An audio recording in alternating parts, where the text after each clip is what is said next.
질문을 잘 하는 방법에 대해서 물어보시는 것 같군요. 저도 종종 막막한 상황이 있습니다. 네, 그럴 때는 그냥 이제 워밍업을 좀 하죠. 예를 들어, 나는 다이어트를 하려고 한다. 성공적인 다이어트를 하기 위해서 도움되는 질문은 뭐가 있을까? 이렇게 물어봅니다. 실제 프롬프트 엔지니어링 기술 중에 하나인 뒤집힌 상호 적용 패턴이라고 하는데, 이제 역으로 챗GPT에게 질문에 대해서 물어보는 거죠. 궁금한 것을 평선문으로 물어보고 퀘스천 자체를 챗GPT에게 받으니까 질문을 모를 때 사용하기 좋은 방법이긴 합니다. 사실 이러는 거는 저희가 질문을 하는 것에 대해서 적극적인 문화가 아니기 때문에 그런 것 같아요. 그러니까 질문을 잘하는 사람들을 보고 배우기가 좀 어려운 그런 환경에 있는 것 같긴 하거든요. 네, 맞습니다. 좀 유독 우리나라 분들이 질문을 좀 어려워 하시더라고요. 저도 그렇게 느꼈던 적들이 좀 있고요. 뭐 이유야 여러 가지가 있겠지만 제 사견으로는 어, 일단 어린 시절부터 오랫동안 답을 찾는 훈련만 해서 했던 게 아닌가라는 생각을 좀 하는데요. 예, 예전에 이제 제가 그 학생 때 미국 SBI라고 하는 곳에 짧게 이제 교육을 받으러 간 적이 있습니다. 그 SBI는 스탠퍼드 대학교에서 이제 파생된 비즈니스 싱크탱크인데요. 그때 교수님들, 사업가분들, 은행 관련자분들, 관련 공직자분들도 계셨고 학생들까지 되게 여러 성향이 가진 분들이 함께 이제 교육을 받았습니다. 그때 이제 실리콘밸리에 있던 뭐 애플이라든지 오라클, IBM, HP, 구글 등을 이제 방문해서 각 실무나 운영자분들의 이야기를 듣고 또 이제 강의들을 진행해 주셔서 그걸 이제 듣고 있는 프로그램이었습니다. 근데 저희가 강의를 들어보면 그렇잖아요.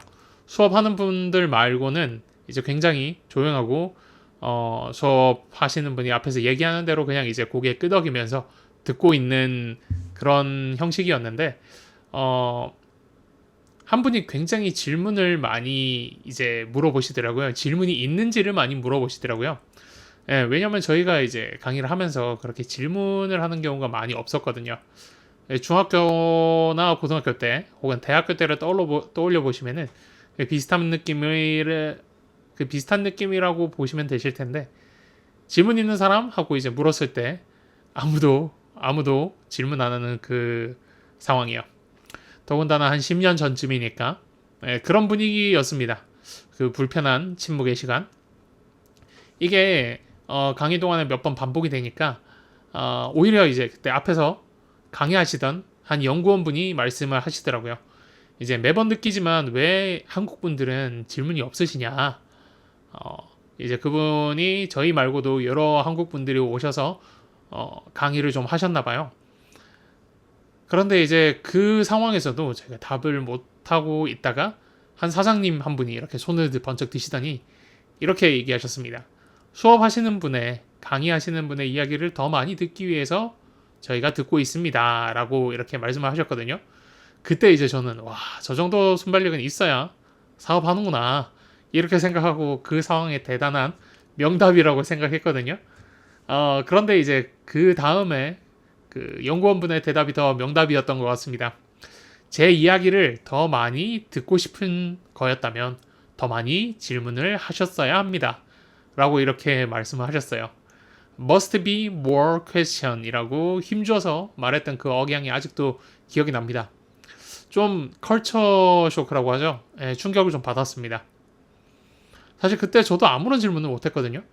뭐 아직도 그런 상황이지만 영어에 크게 자신이 없기도 했고 거기서 이제 어린 축에 속했으니까 솔직히 이제 눈치가 좀 보이기도 했습니다. 그런데 이제 그런 걸 떠나서 아예 질문을 어떤 걸 해야 할지에 대해서 생각을 못했다고 해야 되나? 어, 한편으로 엉뚱한 걸 물어서 나의 부족함을 보이게 되지 않을까? 뭐 이런 생각도 함께 했었던 것 같습니다. 뭐 비행기 타고 갔는데 이걸 물어보신 건 아니겠죠? 예, 운이 좋았습니다. 원래 가기로 했던 분이 이제 일이 있으셔서 못 가서 제가 이제 대타로 가게 됐거든요. 네, 전형적인 소개팅 스토리죠.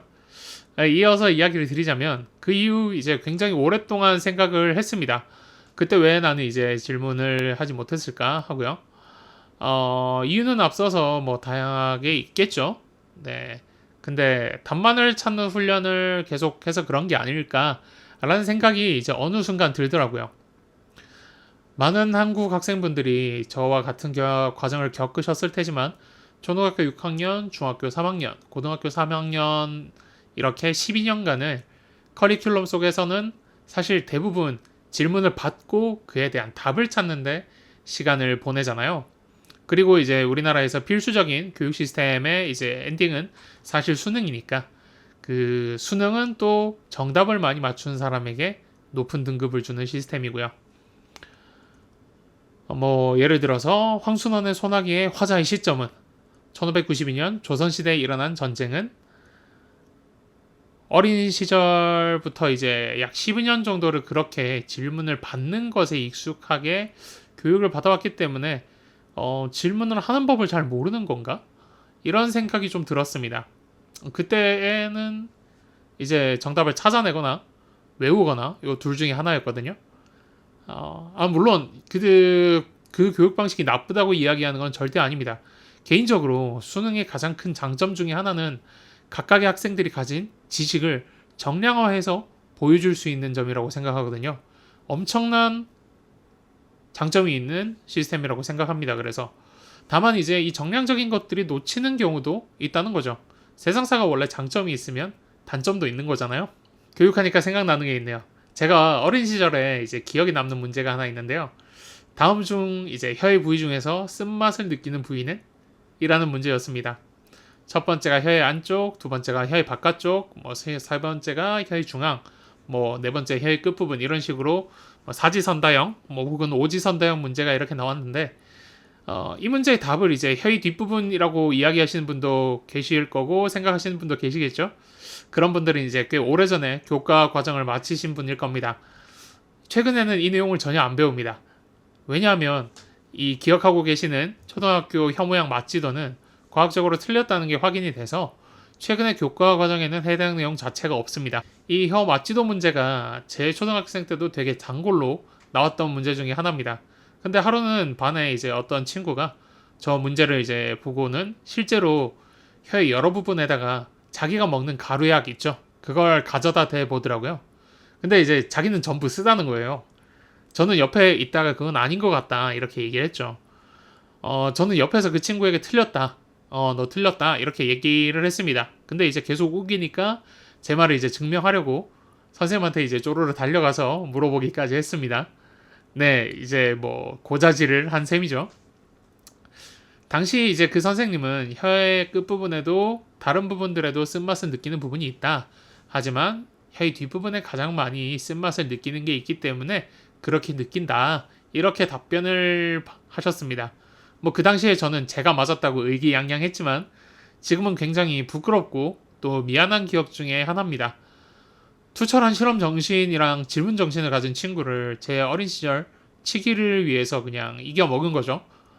심지어 이제 맞지도 않은 과학적 사실로요. 이런 것처럼 저희는 많은 문제들을 앞에서 배운 대로 반사적으로 오지선다 중에 혹은 사지선다 중에 제시된 답안 중에서 정답을 찾아왔습니다. 그런데 이제 누군가는 그걸 보면서 진짜 그런가? 진짠가? 아닌데? 해원이 아니던데?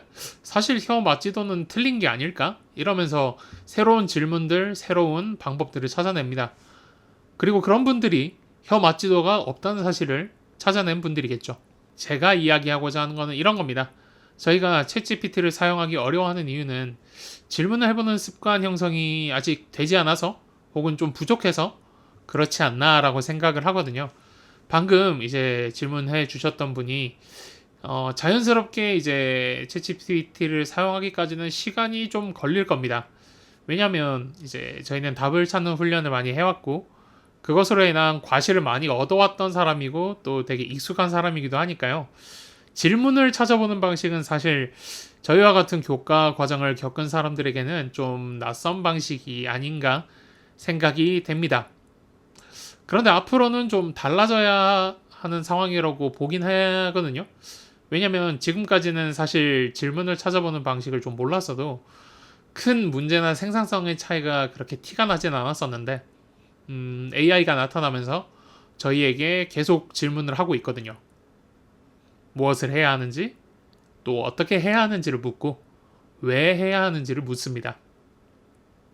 그래서 이제는 답을 찾는 습관을 좀 변화시켜야 하는 그런 시대가 올 것이라고 생각합니다. 아니다. 이제 벌써 왔다고 해야겠죠. 그리고 가급적이면 왜? 왜에 대해서 저는 많이 생각해야 할 것 같아요. 사실 학생 때는 왜라는 고민을 적게 했던 것 같습니다.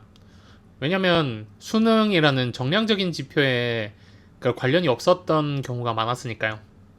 하지만 지금은 좀 참 아쉽네요. 회사에서 성과 관리를 체크해 보시는 분들은 느끼신 분도 있으시겠지만 회사 KPI 밖에서 일어나는 일들은 또 등한시되는 경우가 있잖아요. 어쩌면 지금도 여전한 거죠. 직장 생활을 하면서 사회생활을 하면서도요. 다만 이렇게 질문을 어려워하는 세대는 딱 지금까지일 것 같긴 합니다. 개인적으로는 새로 성장하는 세대는 질문 자체가 되게 당연한 일상일 것 같거든요. 왜냐면 챗GPT와 같은 AI들이 너무나 당연한 AI 네이티브 세대일 거라서 질문하는 것 자체가 굉장히 자연스럽게 일상처럼 할 거라고 봅니다.